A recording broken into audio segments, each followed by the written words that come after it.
While in Australia, it is not common to have. So when you're in Indonesia, especially Australian, please do not how did I get fined in the first place. This wine here is priced, while in Australia, it's only. The culture shock number 5 is talking while eating. As an Indonesian who was raised by both Indonesian parents, I was always taught to not talking while eating. The main reason is that you can get choked. So for 23 years, I have lived my life like this. I would just focus on eating and no small talk at all on the dining table. When I moved here for the first time, I moved with this beautiful Australian family. Over the dinner, I kept shifting my brain either to talk or to eat. I couldn't even do both. For them, it's just a normal thing, and I think it would be awkward to not have a conversation while eating. On the other hand, it is completely different, completely the opposite. It was weird for me to talk and to eat at the same time. Anyway, the culture shocks number 6 is drinking from the tap. I don't know why I did this. In Australia, it is very common to just grab a glass and drink. Drinking it without a single thought that you may get sick. The water is drinkable and is very clean. But in Indonesia, you can never ever drink water from the taps because it's not drinkable and it may cause you sick and tummy ache. So in Australia, it is very rare to have a water dispenser because it is almost no use when they can actually just like drink from the tap. In Indonesia, for families that don't have this water dispenser, they would literally just boil the water first and let it cool down. After that, they would put it in a jug and every family member can just like drink it from that jug. But for most of the families, they will normally have this water dispenser where you put a big gallon on top of it. This water dispenser, they have 2 types, whether the electric or non-electric. Culture shocks number 7 is there are no stray cats nor stray dogs. When I was little, my mom used to feed a couple of stray cats,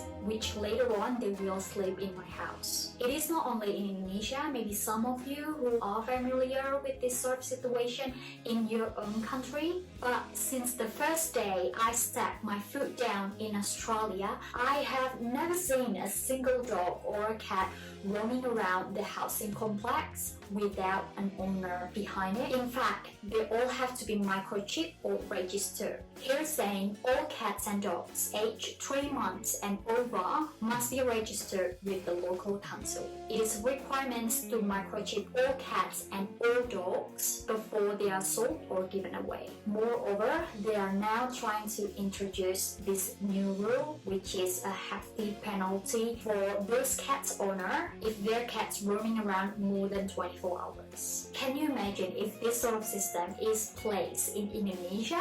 The next one is walking habit. The walk itself means different in Indonesia and in Australia. When I was in Indonesia, I barely walk. The reason why, first, it's because there is not enough friendly pedestrian pathway. Second, the amount of vehicles, which cause so much pollution.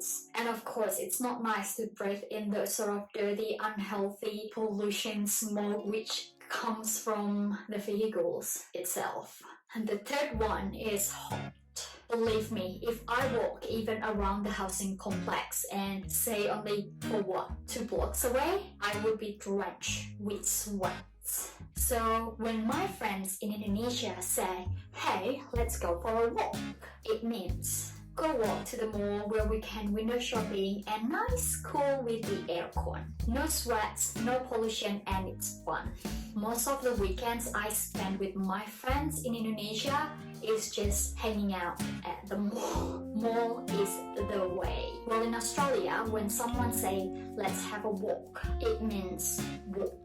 Walking around the suburb, walking the dog, go buy some coffee and sit down at the botanical garden, or just walking around the park. And the next one is Australians barely eat spicy food.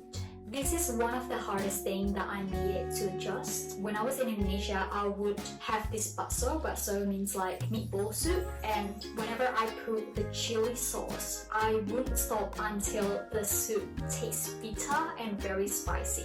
That's how I was crazy about spicy food. In Indonesia, it is very common to have chili sauce, sambal, which is chili paste, with every food you eat.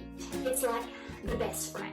Without sambals or the chili sauce, the food became plain and unsatisfying to eat. But most of Australians don't like spicy. They cannot stand of it. The taste, they say it's just weird and bitter, and they didn't really enjoy the food because the taste is spicy. So most of the restaurants will only provide either tartar sauce or tomato sauce, which I couldn't stand. I was always the opposite. So I will bring this sachet whenever I go, so that if I go to the restaurants or eat the Western food, I just put the sauce, this chili sauce on top of it, so it will taste spicy, because spicy makes it much better. Do you agree? The number 10 is chocolate is cheaper than the rice. Does that even make sense? To eat chocolate in Indonesia, people would need to spend around $3 Australian dollar or 30,000 Indonesian rupiah. It is not a lot, yes, still the same price as it is in Australia, but put it this way, those tiny Cadbury, the ones that are sold in Coles, Woolies or IGA or whatever in Australia, those little tiny Cadbury, it costs you only $1. And you will finish it in like, what, 5 minutes? If you want to buy takeaway rice from one of the restaurants around the suburb, it will cost you around 4 Australian dollar. And if you buy the uncooked rice, it will cost you almost the same, around $3.50 per kilo. In Indonesia, yes, the chocolate will cost you the same price like the chocolate in Australia, which is around $3.